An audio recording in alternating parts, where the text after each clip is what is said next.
Mini JCB robot और giant snake. एक खुशहाल गांव था जहां के ज्यादातर लोग खेती बाड़ी करके अपना गुजारा करते थे। उसी गांव में लोमेश नाम का एक गरीब इंसान रहता था। उसके पास जो खेत था वो बंजर था, इसलिए वो खेती वहां नहीं कर सकता था। लेकिन गुजारा करने के लिए वो एक पुराना सा मिनी जेसीबी चलाता था और कुछ पैसे कमाता था। लेकिन जो पैसे मिलते वो बहुत कम थे और जिस वजह से उसे घर चलाना बड़ा ही मुश्किल हो रहा था।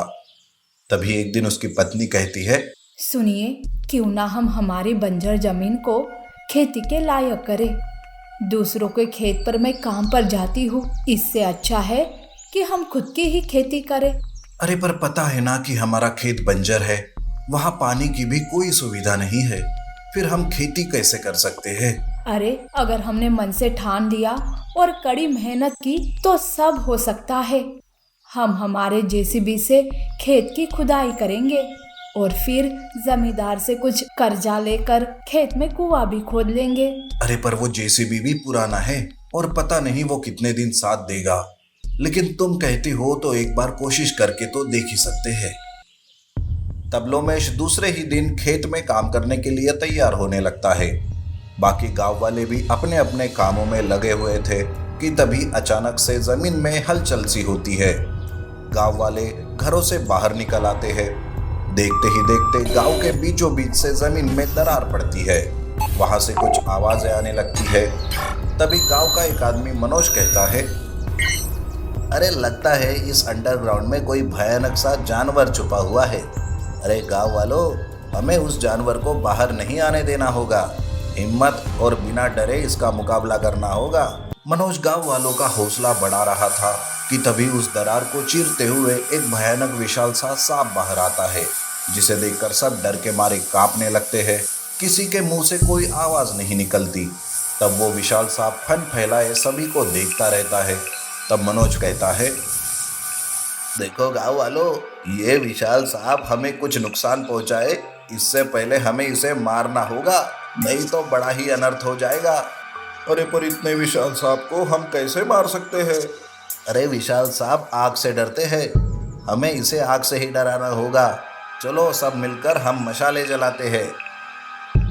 मनोज के साथ गांव के कुछ जवान लड़के मशाल लाने जाते हैं। विशाल सांप गांव वालों पर हमला करता है। तब सारे लोग इधर उधर अपनी जान बचाने के लिए भागने लगते हैं। विशाल सांप भूखा था, इसलिए वो जानवरों को निगल रहा था। कुछ ही देर में मनोज और बाकी के लोग जलती हुई मशालें लेकर आते हैं और विशाल सांप को घेर लेते हैं। जलती हुई मशालें और उससे निकलने वाली आग के कारण विशाल सांप खुद को बचाने की कोशिश करने लगता है। मनोज मशाल को सांप के सामने लाते जाता है। तब विशाल सांप पीछे पीछे जाता है और लोमेश के जेसीबी को लपेट लेता है। अरे लोगों, अब इस जेसीबी के साथ इस विशाल सांप को फूंक डालते हैं ताकि सांप का किस्सा ही खत्म हो जाए। अरे नहीं नहीं, तुम मेरे जेसीबी को कैसे जला सकते हो? यही तो मेरे घर चलाने का एकमात्र साधन है। देखो, मैं तुम सबको ये नहीं करने दूंगा। अरे तो फिर ये विशाल सांप हम सबको मार डालेगा। हमारे जान से ज्यादा तुम्हें क्या ये तुम्हारा जेसीबी है क्या? लोमेश सबके सामने विनती करता है, पर कोई भी उसकी बात नहीं सुनता और जेसीबी को वो आग लगा देते हैं। लोमेश अपने जलते हुए जेसीबी को देखकर रोने लगता है, पर तभी अचानक कहीं से जेसीबी पर पानी गिरने लगता है। दरअसल गांव का किशोर नाम का एक आदमी फायर ट्रक से आग बुझाने वहां चला आता है।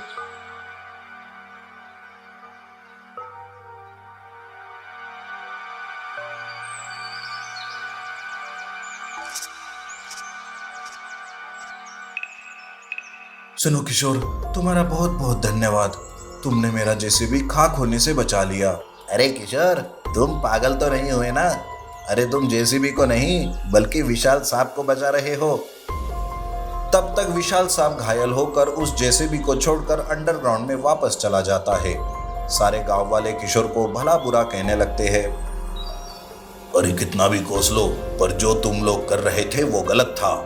देखो, हम विशाल सांप को मारने का कोई दूसरा रास्ता निकालते हैं। सबसे पहले हमें जमीन में पड़ी इस दरार को भरना होगा ताकि वो विशाल सांप बाहर ना आ सके। दरअसल किशोर एक इंजीनियर था। वो गांव में रहकर हमेशा से अलग अलग एक्सपेरिमेंट करता रहता था। सारे गांव वाले मिलकर उस जमीन पर पड़ी दरार को भर देते हैं, पर अभी भी विशाल सांप का खतरा टला नहीं था। सारे लोग अपने अपने घर चले जाते हैं। तब लोमेश अपने आधे जले हुए जेसीबी को देखकर सोचता रहता है, अब क्या करूं इस आधे जले जेसीबी का?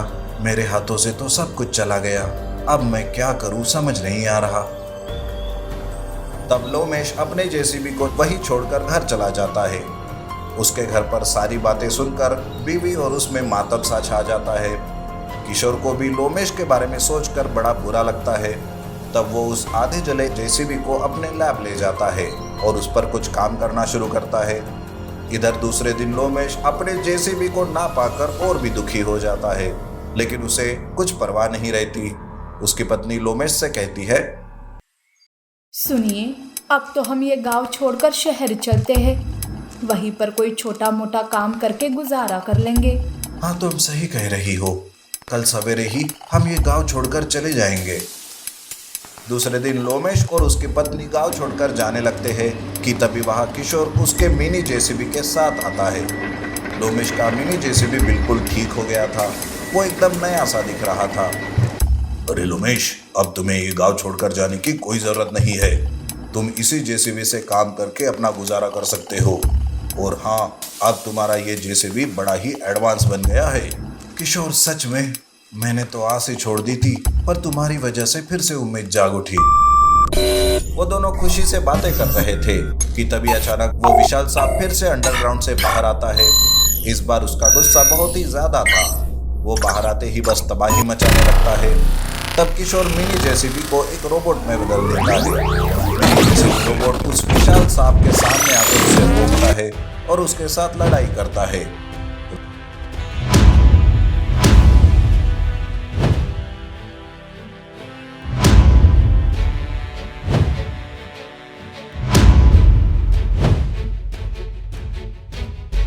रोबोट के सामने विशाल सांप की ताकत कम पड़ती है।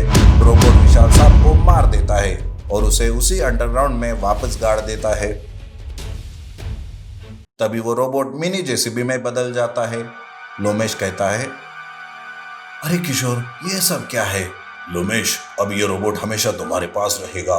तुम अपना काम, खेत का काम और फिर गांव की रक्षा के लिए इसका इस्तेमाल कर सकते हो। तब लोमेश किशोर का बहुत धन्यवाद करता है। किशोर लोमेश को सब समझाकर वहां से चला जाता है। अब लोमेश उस मिनी जेसीबी रोबोट की मदद से खेत के काम भी करता और गांव वालों की मदद करते हुए गांव में ही खुशी से रहने लगता है। सीख, कभी भी हताश होकर हार नहीं माननी चाहिए।